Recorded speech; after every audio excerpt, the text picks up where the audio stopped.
Hello, and welcome to this roundup of historical romance books with the word devil in the title. I'm Olivia, your favorite resource for book recommendations you can easily screenshot, and you're watching Random Olive Reads. The Devil's Own Duke by Lenora Bell is book 2 of the Wallflowers vs. Rogues series. Hetty's father is a totally uninterested duke who is overjoyed to find that a distantly related heir has appeared. Somehow her father comes up with the idea that Hetty and Ash should get married so that Hetty will be taken care of and that she will continue to live on the estate. These two disagree completely with what to do with the lands on the country estate, though.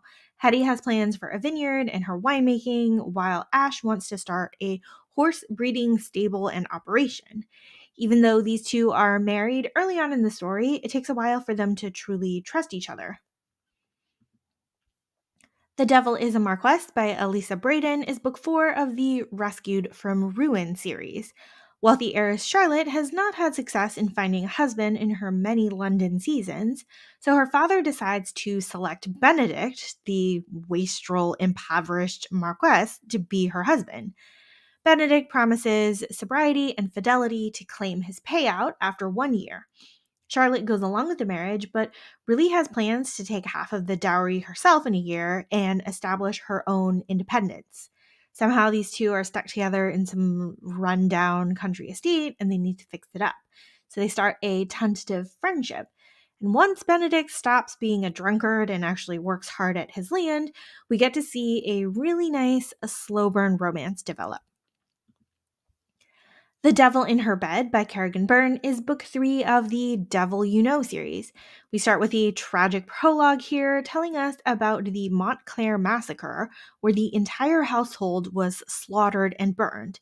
It seems that Pippa, the cook's daughter, has survived and now assumes the identity of Francesca, the new countess, and she's seeking revenge. As she gets deeper into infiltrating her enemy's lair, she catches the attention of a spy, Chandler, who is also targeting the same enemy. It turns out that Chandler is her childhood friend who she loved and saved her, but he was in love with Francesca and believes her to be the one to have survived the massacre. It's a tangle of lust and secrets here, and slightly heartbreaking for the woman who is actually in front of the man that she loves. The Devil's Submission by Nicola Davidson is book 2 of the Fallen series. We start with the couple being estranged and the wife not really knowing why. She had enjoyed the marital bed, but tries to tamp down her enthusiasm, thinking that she's supposed to be proper and docile and obedient. Meanwhile, her husband is hiding the fact that he's the submissive one in the relationship and wants her to take charge in the bedroom. Neither of them talk about what it is that they really want, mostly because of propriety, but they've got to have it out at some point if they're going to get back together. Devil in Winter by Lisa Kleypas is book 3 of the Wallflower series, and I have a lot of Lisa Kleypas in this video. Evie Jenner is desperate to escape her overbearing guardians, and she knows the only way to do that and to be able to see her father again is to get married. So Evie proposes a marriage of convenience to an equally desperate gentleman, Sebastian, aka Lord St. Vincent. After their elopement, they return to Evie's father's gambling club where he is on his deathbed. Evie has assumed that she and Sebastian would lead separate lives after he collects her dowry. So she's surprised to find him integrating himself into running the club. And as soon as Evie finds herself in peril from others, Sebastian is compelled to protect her. Their marriage may turn out to be more emotionally entangled than initially intended. Devil in Spring by Lisa Kleypas is book 3 of the Ravenels series, and this one starts with the next generation, the offspring of Evie and Sebastian from Devil in Winter. So Pandora Ravenel is completely uninterested in marriage. She plans to build her business creating board games and doesn't want to hand over control to her husband. However, she finds herself literally stuck in a situation with Gabriel, the new Lord St. Vincent, and finds herself embroiled in scandal. Gabriel has been successfully avoiding marriage for many years, but still tries to do the honorable thing. After some advice from dear old dad, the Ravenels are invited to the family house for a week.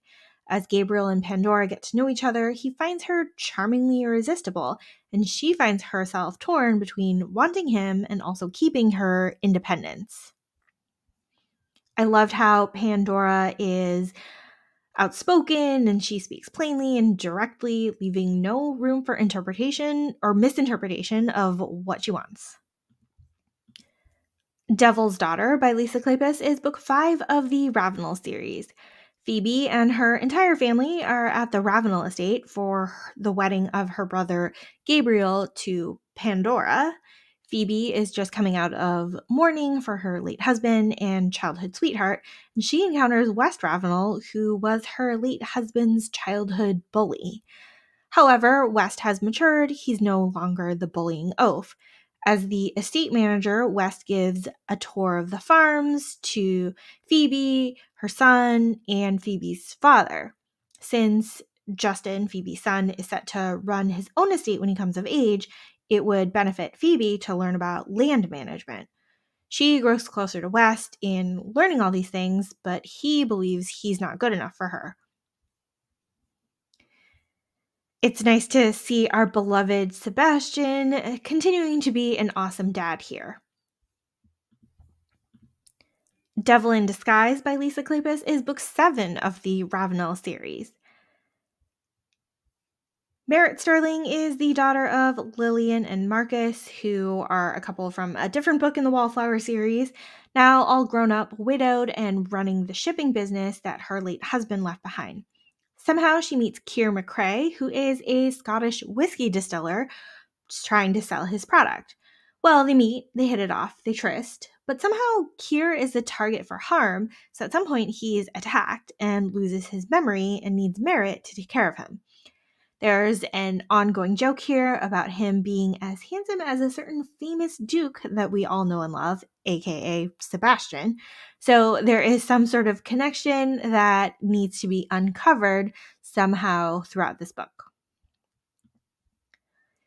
The Devilish Mr. Danvers by Vivian Lorette is book 2 of the Rakes of Fallow Hall series. Hedley has inherited a crumbling cottage and decides she will live there to get away from her abusive family. Rafe wants access to the same cottage because of some family artifact that's hidden there, and he decides that he's going to help Hedley get married to someone else so that she'll move away. Of course, in their arguing and bickering, they end up with each other instead. The Devil of Downtown by Joanna Shoup is book 3 of the Uptown Girl series.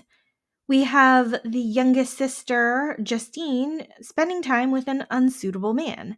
Jack Mulligan is a name to be feared and some sort of king of the gangsters, but when Justine needs a favor from him, he takes full advantage.